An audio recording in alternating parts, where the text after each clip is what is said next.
Question आल्यावर चार उपाय आहे.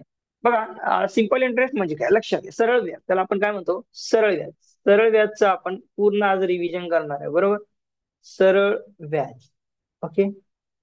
त्याच्यात नावातच आहे बघा, व्याज. ओके, सरळ व्याज म्हणजे सरळ सरळ व्याज. आता व्याज आला आपल्याला. व्याज कसा लागतो ते बघा, तुम्हाला सांगतो. बघा, दोन व्यक्ती आहेत समजा. आता ही एक व्यक्ती आहे आणि हा एक व्यक्ती. ओके. चला, या व्यक्तीला नाव देऊया. दोघं पण सारखे दिसायला लागले. चला ठीक आहे, हा थोडासा मोठा दिसायला लागला. हा पार्थ पकडू, आपल्या क्लास मधला पार्थ. आणि हा झाला जे गजाली. ओके. हे दोघं आहे. ओके. आता काय करेल, बघा. आता ह्याच्यामध्ये आपल्याला काय काय गोष्टी लागतात या चॅप्टर मध्ये. बघा, तुम्हाला काय काय माहिती पाहिजे हे सर्व मी सांगणार आहे, थोडंच लक्ष द्या. चल, आता जेला काय, काहीतरी गरज आहे, थोडीशी पैशाची गरज आहे. तर जेला 100 रुपयाची गरज आहे, तर 100 रुपयाची. मग हा पार्थ काय, तो शाहूकार आहे. समजा हा शाहूकार आहे. शाहूकार आहे पार्थ. मग आता काय म्हणतोय, जय, पार्थ शाहूकार, थोडेसे मला पैसे पाहिजे होते हो. मग काय म्हणतोय पार्थ, काय म्हणते, हो मी देईल ना, काय प्रॉब्लेम आहे, देईल. मी काय म्हणतोय, मला 100 रुपये द्या. मग हा काय करतो, हा 100 रुपये रक्कम देतो. कोणाला, जेला रक्कम देतोय. किती रुपये देतोय, 100 रुपये काय देतोय, रक्कम देतोय. म्हणजे काय देतोय, मुद्दल देतोय. बरोबर, मुद्दल देतोय. बरोबर. एक 100 रुपये त्याला काय देतो, मुद्दल देतोय. कोणाला, जे. बरोबर. मग दिल्यानंतर हा काय फुकट देणार आहे का रे, हा हा कोण आहे, पार्थ फुकट देणार का त्याला, म्हणजे. आणि जे काय म्हणतोय, पार्थ मला एका वर्षाकरिता 100 रुपये उसने हवंय, उसने नाही, सॉरी, मला 100 रुपये हवंय. तर मग काय म्हणतोय, एका वर्षाकरिता. टाइम किती दिलाय त्याला, की बाबा हा टाइम सांगतोय मला एका वर्षासाठी लागतात पैसे. हा, तर ह्याला टाइम दिलेला आहे 1 वर्ष. बरोबर. किंवा हा टाइम देईल, किंवा तू घेशील टाइम. चला, हा 1 वर्ष टाइम देईल. त्याला आपण टाइम म्हणतो. टाइम म्हणजे ह्याला आपण कालावधी. आणि कालावधी कशात असतो एवढं लक्षात ठेवा, वर्षामध्येच घ्यायचा. कालावधी क्वेश्चन पेपर मध्ये वर्षामध्येच घ्यायचा. महिन्यामध्ये घ्यायचं नाही, आठवड्यामध्ये घ्यायचं नाही, त्याला करायचं वर्षामध्ये कन्व्हर्जन. ओके. हे झालं वर्ष. बरोबर. हे झालं वर्ष. 1 वर्ष लागतं, म्हणजे तो कालावधी दिलेला आहे, त्याला टाइम पिरियड दिलेला आहे. कोणाला, पार्थने दिलेला आहे जेला, की बाबा एका वर्षानंतर म्हणजे 100 रुपये मला परत हवे. बरोबर. एवढी गोष्ट झाली. त्याच्यानंतर म्हणतोय पार्थ, म्हणतोय की बाबा मला व्याज लागणार, मला व्याज लागतं, मी तुला 5% देणार.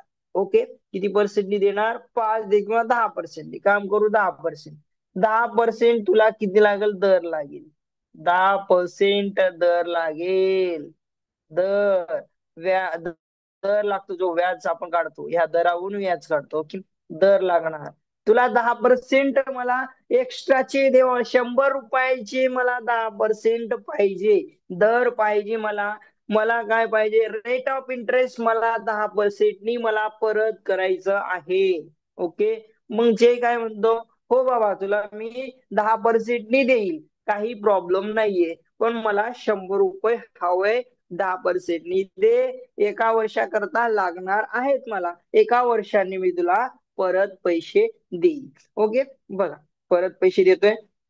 आता बघा, हा आता याच्या दोघांचं डिस्कशन चालू आहे बघा, पैशाच्या बाबतीत. ओके. तर बघा, मी प्रत्येक गोष्ट तुम्हाला एक्सप्लेन करून दाखवतो. ओके. बघा, आता जो दिलाय पैसे उसने, त्याला पैसे दिलाय म्हणजे मुद्दल दिलाय. इथं मुद्दल लिहितो. मुद्दल किती दिलाय, 100 रुपये मुद्दल झाली. हे झाली मुद्दल. मग काय दर, दरला आपण काय म्हणतो, दर, रेट ऑफ इंटरेस्ट. बरोबर. बरोबर. रेट ऑफ इंटरेस्ट किती आहे, दर किती आहे त्याचा, 10%चा दर दिलाय. ओके. मग आता काय आपल्याला व्याज, व्याज आपल्याला काढायचं आहे. बरोबर. व्याज काय आपल्याला निघालेलं नाही अजून. बरोबर. मुद्दल झाला, दर झाला, आणि कालावधी. बरोबर. कालावधी, कालावधी, कालावधी किती दिलेला आहे त्यानं, 1 वर्ष. बरोबर. आणि रास, रास म्हणजे एकूण रक्कम परत देते वेळेस, ते सांगतो तुम्हाला आता. रास, बघा रे. आता मी इकडे एक्सप्लेन करतो, थोडं झूम करतो, तुम्हाला लक्षात येईल. आता काय झालं, सगळ्या गोष्टी क्लिअर झाल्या असतील तुम्हाला. एक तर रक्कम देतो म्हणजे तो तुम्हाला मुद्दल देतोय, आणि पर्सेंटेज मध्ये म्हणजे मला वर्षानंतर 10% वर्षाला, किंवा 2 वर्षाला 10% असेल तुमच्या मनावर. आता जसं इथं बघा, यानं काय केलं, वर्षासाठी 10% लावला, वर्षाला दर साल दर शेकडा, बरोबर. 10% म्हणजे वर्षाला 10%. ओके, मग 2 वर्ष घे, 3 वर्ष, जसं तू वाढवशील तसे त्याला पैसे लागणार आहेत. तर बघा, 1 वर्षासाठी घेतलाय जय ना, आणि त्याला जयला परत करते वेळेस किती रुपये द्यावे लागतील बघा. परत किती रुपये परत द्यावा लागणार आहे, 1 वर्ष कंप्लीट झाल्यानंतर पार्थला किती रुपये द्यावा लागणार आहे, एकूण रक्कम किती द्यावी लागणार आहे. त्याला काय काय द्यावं लागणार आहे, एक मुद्दल, मुद्दल तर मुद्दल द्यावं लागणार आहे, प्लस हे 10%चा व्याज. बरोबर. व्याज कसा काढायचा बघ. आता व्याज कसा काढायचा, या 10%, आता म्हणजे या 100 रुपयाचे 10%, म्हणजे व्याज किती लागेल बघा. 100 रुपयाचे 10%, पर्सेंट आला की डिवाइडला 100 येतं. बरोबर.